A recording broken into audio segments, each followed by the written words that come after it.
savez, ce qui est bien dans le fait de vivre une épreuve très difficile seul, c'est qu'une fois cette épreuve passée et surmontée, tu décides enfin de vivre ta vie pleinement en fait.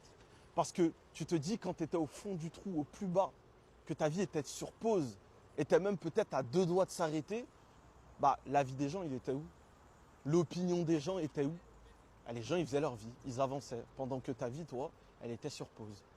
Donc à un moment donné, quand tu comprends ça, la vie des gens, tu le prends moins en considération. Après, forcément, il va toujours compter, parce qu'on ne vit pas seul sur cette terre. On n'a pas la science infuse, on peut toujours se tromper, on peut toujours avoir un bon conseil de quelqu'un. C'est normal, on prend en considération la vie des gens, mais on ne vit pas selon la vie des gens. Il y en a qui passent leur temps, leur énergie à vouloir satisfaire les gens, à faire ce que les gens attendent d'eux, à dire ce que les gens veulent qu'ils disent, à ressembler à ce que les gens veulent qu'ils ressemblent. Et ils vivent pas, ils passent à côté de leur vie. Mais le jour où ils sont dans cette épreuve, ils réalisent que ça sert à rien de vivre pour les gens. Il faut vivre pour soi. Et il y a une autre chose qu'il faut réaliser, c'est que toutes nos décisions, tous nos choix, c'est nous qui allons y répondre. Quand il faudra rendre des comptes, c'est nous qui allons le faire. C'est pas les autres.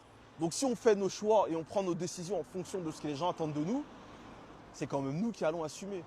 Donc autant choisir pour nous, non? C'est réel.